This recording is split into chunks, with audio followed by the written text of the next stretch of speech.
Assalamualaikum warahmatullahi wabarakatuh. Hamdan wa syukran lillah wa sholatu wassalamu ala rasulillah la nabiyya ba'dah. La haula wa la quwata illa billahil aliyil azim. Amma ba'd. Puji syukur mari kita tetap panjatkan kepada Allah Subhanahu wa taala dengan ucapan alhamdulillahirabbil alamin, karena di bulan yang suci ini kita masih dipertemukan oleh bulan yang luar biasa, yaitu bulan Ramadan ini. Sholawat serta salam marilah kita haturkan kepada junjungan kita Nabi Agung Muhammad SAW. Semoga besok kita beserta keluarga kita dan para sobat TH dan para pemirsa dimanapun berada besok dianggap atau mendapatkan syafaat dari beliau, yaitu baginda agung Nabi Muhammad SAW. Melanjutkan video yang kemarin, yaitu tentang keistimewaan sholat taraweh. Dalam video yang kemarin saya telah menjelangkan satu hadis, yang mana hadis itu berisi tentang fadilah atau keutamaan sholat taraweh mulai malam pertama sampai dengan malam ke-15. Untuk video yang kali ini saya akan melanjutkan hadis tersebut, yaitu mulai dari malam ke-16 sampai malam yang terakhir atau malam ke-29. Bismillahirrahmanirrahim. Qolal mu'allif rahimallahu ta'ala wa nafa'ana wa nafa'ani wa bi ulumihi fid dharaini amin ya rabbal alamin. Wa fil lailati sadisati asyarata kataballahu lahu bara'atal janati minan nar wa bara'atul dukhuli fil jannati. Jadi pada malam yang ke-16, orang yang mau mengerjakan sholat taraweh berjamaah, yaitu kataballahu lahu bara'atan najati, yaitu Allah akan mencatat amal orang itu terbebas minan nari, dari neraka jahanam, dan akan dimasukkan ke dalam surganya Allah Ta'ala. Wa fil lailatis sabi'ata asyarata, dan untuk malam yang ke-17, yu'ta misla sawabil anbiya'i, orang yang mau sholat taraweh pada malam ke-17 seperti tadi malam. Setelah sholat taraweh itu, maka orang yang sholat taraweh itu mendapatkan predikat pahala seperti pahalanya para anbiya atau para nabi-nabi dan utusannya Allah Subhanahu wa taala.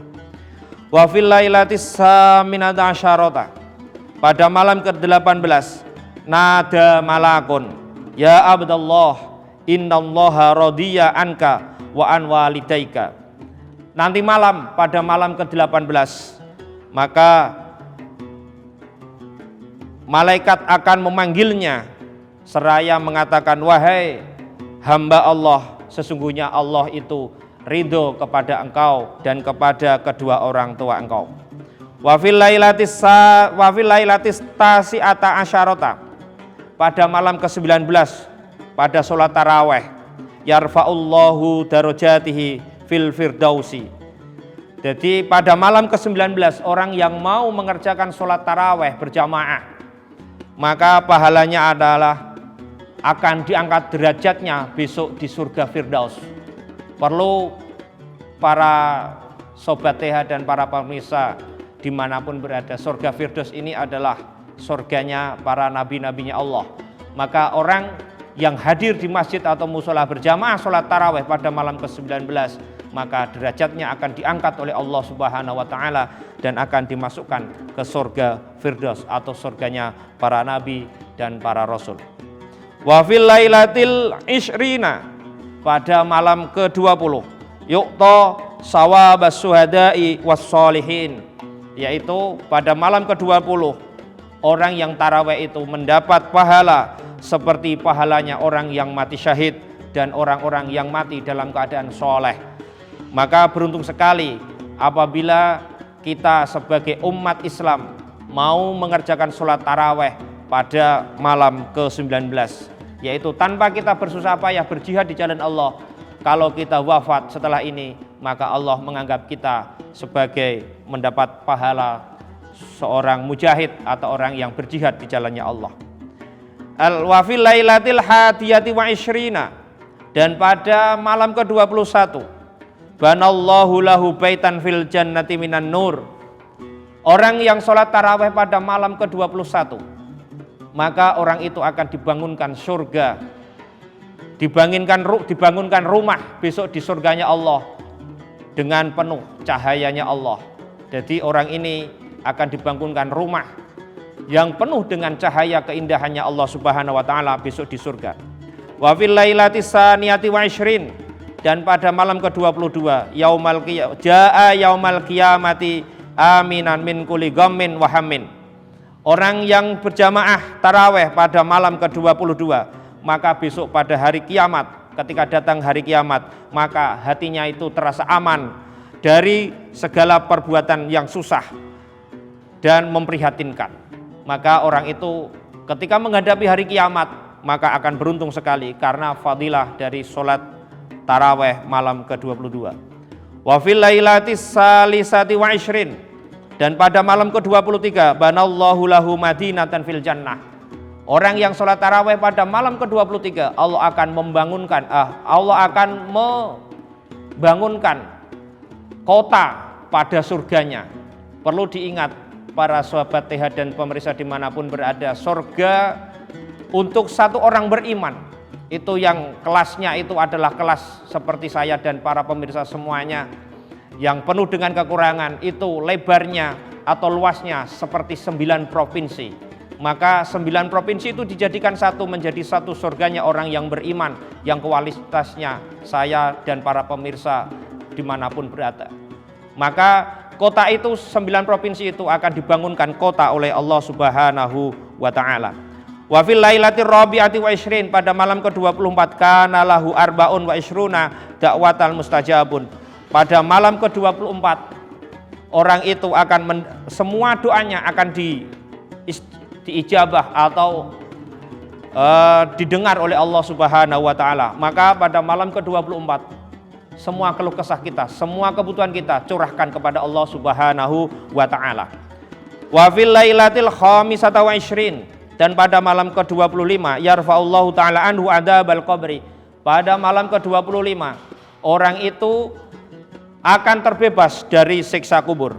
Wa fil lailatis sadisati wa ishrin, dan pada waktu malam ke-28 ketika orang itu mengerjakan taraweh, yarfa'ullahu lahu sawabu arba'ina aman.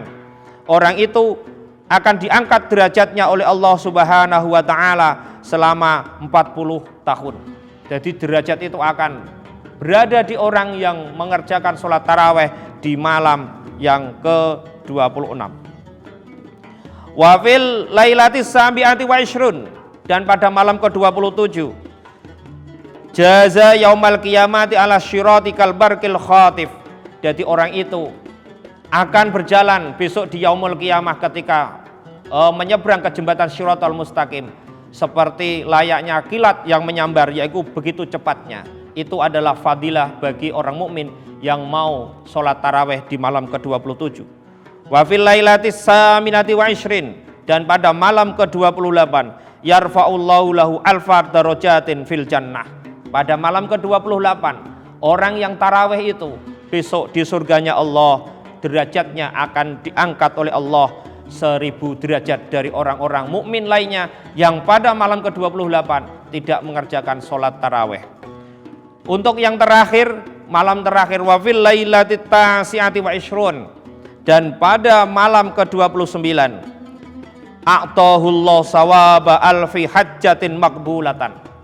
Ini adalah pahala yang luar biasa pada malam terakhir, malam ke-29 besok. Maka para sobat TH dan para pemirsa dimanapun berada, malam ke-29 usahakan datang karena pahalanya luar biasa, yaitu Allah akan memberikan pahala seperti 1000 haji yang makbul atau haji yang mabrur. Makanya kalau kita belum sempat mengerjakan ibadah haji, maka alangkah baiknya kita selalu mengerjakan sholat taraweh yang terakhir, yaitu malam ke-29, maka pahalanya seperti orang berhaji 1000 kali. Wallahu a'lam. Semoga apa yang saya bacakan tadi menambah wawasan khasanah keilmuan kita, dan kita semakin terpicu karena luar biasanya pahala dari sholat taraweh itu sendiri. Semoga bermanfaat fid dunya hatal akhirah. Wal afu minkum. Billahi taufik wal hidayah. Assalamualaikum warahmatullahi wabarakatuh.